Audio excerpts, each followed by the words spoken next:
From Keene in the Shire, the Liberty Media capital of the world, this is Daryl W. Perry, host of FPP Radio News for Sunday, May 7th, 2017. Silver is trading at $16.35 per ounce. Gold is valued at $1,228 per ounce. Bitcoin is trading at 2 cents, and the average price of Bitcoin is $1,545.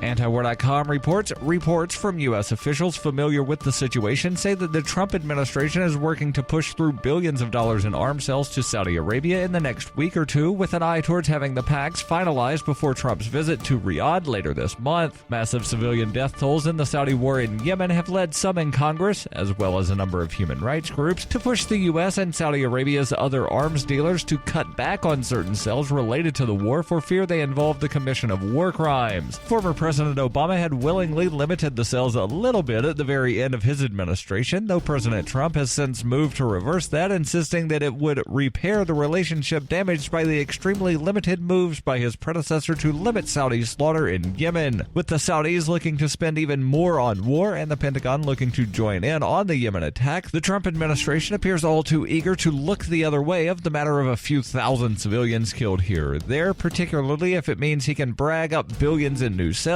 during his upcoming visit.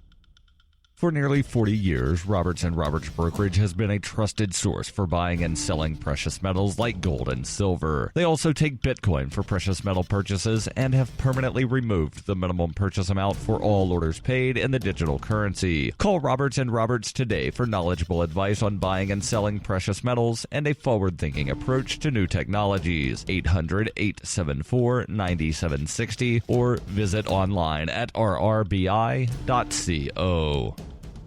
UPI reports a federal appeals court overturned a lower court's decision to dismiss a California woman's lawsuit to have U.S. Airways' $15 bag fee refunded after they lost her luggage. While the $15 fee might seem paltry, the woman's lawyers have sought to turn the case into a class action lawsuit, which could put American Airlines, which took over U.S. Air, on the hook for returning millions in luggage fees for customers whose bags failed to arrive on time. Haley Hickok Huffman filed suit against U.S. Air to get her $15 back after the bag she checked failed to arrive on her flight from San Luis Obispo, California to Colorado Springs, Colorado in 2013. A district court judge dismissed the suit, saying the airline never promised to refund the fee as part of its written terms of service. Under the Federal Airlines Deregulation Act, the judge ruled airlines are only held to a best effort standard in delivering luggage.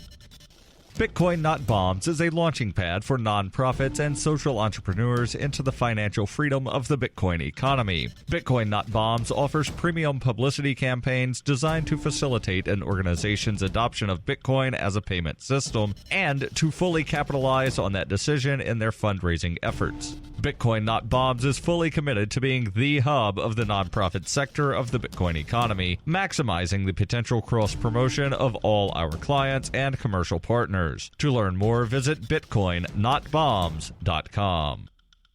Reuters reports a former Texas policeman who has been charged with murder in the shooting of a teenager has left jail after posting bond, according to authorities on Saturday. Dallas County Sheriff's Department spokeswoman Melinda Urbina said on a text message that bond for former Balk Springs officer Roy Oliver was $300,000. According to the Parker County Sheriff's Office, just west of Dallas, and a jail official for the county, Oliver surrendered to authorities on Friday after a warrant was issued for his arrest on a charge of murder. He was released on bond the same day. Oliver was fired by the force of the suburban Dallas Police Department earlier in the week for policy violations. The shooting, which took place on April 29th in a primarily minority neighborhood in Balk Springs, about 15 miles southeast of Dallas, stoked simmering tensions over perceived racial bias in the U.S. policing. Balk Springs police have said Oliver and another officer were responding to a disturbance on that Saturday night and heard multiple gunshots. They came across a vehicle with teens and ordered it to stop, but the vehicle pulled away. Jordan Edwards, a high school student, described by his family and friends as a standout student and athlete, was struck by a bullet to the head and died. An attorney for the family has asked supporters to avoid holding any protest or vigils before the teen is laid to rest. Police body camera footage from the scene was reviewed before the department made its decision to fire Oliver. Police Chief Jonathan Haber told a news conference on Tuesday that the video contradicted an earlier version he gave of the incident, in which he said the car was in reverse and heading towards the officer.